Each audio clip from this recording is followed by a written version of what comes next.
I found myself one evening sitting on my sofa going through my old wedding photographs and chopping my head out of the photographs. My name is Elizabeth Day, and this is why we should all learn from failure. During my 30s, I had got married and then divorced. I had tried and failed to have children. I had 2 unsuccessful rounds of IVF and then a miscarriage at 3 months. A lot of the language around fertility was the language of failure. I was told that I was failing to respond to the fertility drugs. I sort of wanted to keep it secret. I was a little bit ashamed that I was having to go through it. It's a very vulnerable and emotional and a sort of slow motion traumatic period of your life.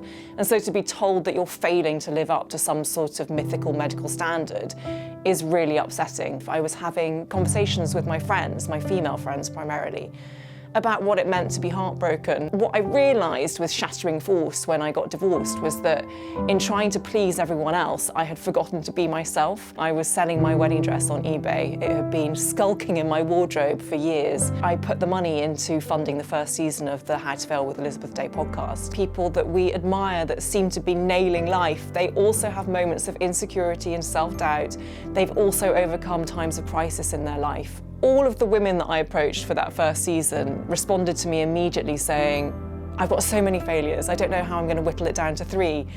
And most, but not all of the men's response was, I'm not sure I really have failed. I learned a lot from that attitude because those men weren't being overweeningly arrogant. They were just saying, actually, it's how you look at it. The one thing that I've learned from the podcast and from writing the book is that we are paradoxically at our most strong when we are willing to be honest about our vulnerabilities. Instead of seeing failure as any kind of personal indictment of what you were doing wrong, you could simply look at it as evidence for what you wanted and what you were going to get right next time. There is no such thing as a future you. There is the you that you are right now, and who knows what's going to happen in 5 or 10 years. I'm now 40. I know that it's not impossible I will have my own biological child, but I think it's probably unlikely.